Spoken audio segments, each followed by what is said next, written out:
ഇത് UPSC 2024 question ആണ്. Consider the following countries. 5 countries തന്നിട്ടുണ്ട്. Which of the above countries are frequently mentioned in the media for their low birth rates or ageing population or declining population. So ഈ question നമുക്ക് എങ്ങനെ logically solve ചെയ്യാൻ നോക്കാം. ഇവിടെ നിങ്ങൾ ഒറ്റ കാര്യം അറിഞ്ഞാൽ മതി, ഇതിൽ ഡെവലപ്ഡ് കൺട്രീസ് ഏതായിരിക്കുമെന്ന്. അത് നോക്കിയാൽ developed countries almost population control measures achieve ചെയ്തിട്ടുണ്ടായിരിക്കും. സോ ഡെവലപ്ഡ് കൺട്രീസ് ഏതാണെന്ന് നിങ്ങളൊന്ന് പിക്ക് ചെയ്യുക. ജപ്പാൻ എന്തായാലും ഡെവലപ്ഡ് കൺട്രിയാണ്. സോ ഓപ്ഷൻ 2 ഉള്ളതായിരിക്കും ആൻസർ. അങ്ങനെ വരുമ്പോൾ നമുക്ക് ബിയും സിയും ക്യാൻസൽ ചെയ്യാം.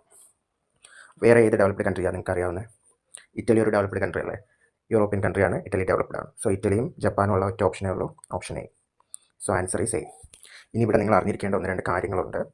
ഇപ്പോൾ ഏജിങ് പോപ്പുലേഷൻ കൂടാനും ഒരു നോർമൽ ബർത്ത് റേറ്റിൽ ഡിക്ലൈൻ വരാനും ഒരു ട്രെൻഡ് വരുന്നുണ്ടെങ്കിൽ അത് ഡെവലപ്ഡ് കൺട്രീസിലായിരിക്കും. അതിൻ്റെ കാരണങ്ങൾ അവിടെ ലിറ്ററസി എന്ന് പറയുന്നത് ഓൾമോസ്റ്റ് അച്ചീവ്ഡ് ആയിരിക്കും.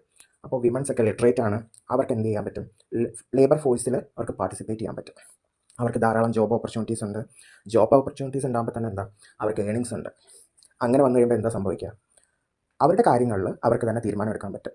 ഡിസിഷൻ മേക്കിംഗ് പവർ വിമൻസിന് ഉണ്ടാകും. സോ എപ്പോൾ വിവാഹം കഴിക്കണം, എപ്പോൾ സെറ്റിൽ ചെയ്യണം എന്നൊക്കെ വിമൻസ് തന്നെ തീരുമാനിക്കും. അവർ കൂടുതലായിട്ട് എന്താ, കുറച്ചും കൂടെ കരിയർ ഫോക്കസ്ഡ് ആയിരിക്കും. കരിയർ ഫോക്കസ്ഡ് ആയിട്ട് കഴിഞ്ഞിട്ടൊക്കെ ആയിരിക്കും അവർ മാരേജിനെ പറ്റിയൊക്കെ ചിന്തിക്കുക. ഇപ്പോൾ ഡെവലപ്പിംഗ് കൺട്രി എടുക്കുകയാണെങ്കിൽ നമ്മൾ അവിടെ ലിറ്ററസി അത്രത്തോളം അച്ചീവ്ഡ് ആയിരിക്കില്ല. അതുകൊണ്ട് തന്നെ വിമൻസിന് പല കാര്യങ്ങളെയും പറ്റി ഒരു അവബോധം ഉണ്ടാകത്തില്ല.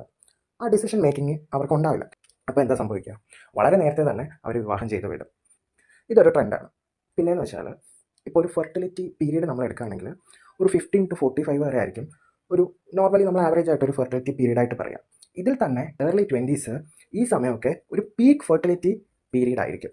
അപ്പോൾ ആ സമയത്ത് വിവാഹം കഴിഞ്ഞവർക്ക് നോർമലി എന്താ 45 ഏജ് വരെ ടൈമുണ്ട്. അപ്പോൾ ഒരു 6-7 കുട്ടികളെയൊക്കെ ഈ വിമൻ കൺസീവ് ചെയ്യും. പക്ഷേ ആ ഒരു മാരേജ് ഏജ് ഡെവലപ്പിംഗ് കൺട്രീസിൽ ഷിഫ്റ്റ് ചെയ്തിട്ടുണ്ട്. ഇപ്പോൾ 28 to 30 വിവാഹം കഴിക്കുന്നതെങ്കിൽ അവരുടെ മുന്നിൽ എന്താ, ആ ഒരു ഫെർട്ടിലിറ്റി പീരീഡ് കുറവാണ്. അപ്പോൾ ഈ 6-7 ചിൽഡ്രൻ എന്നുള്ളത് ഗ്രാജുവലി എന്ത് ചെയ്തു, ഒരു 1-2 അതിലേക്ക് റെഡ്യൂസ് ചെയ്യപ്പെട്ടു.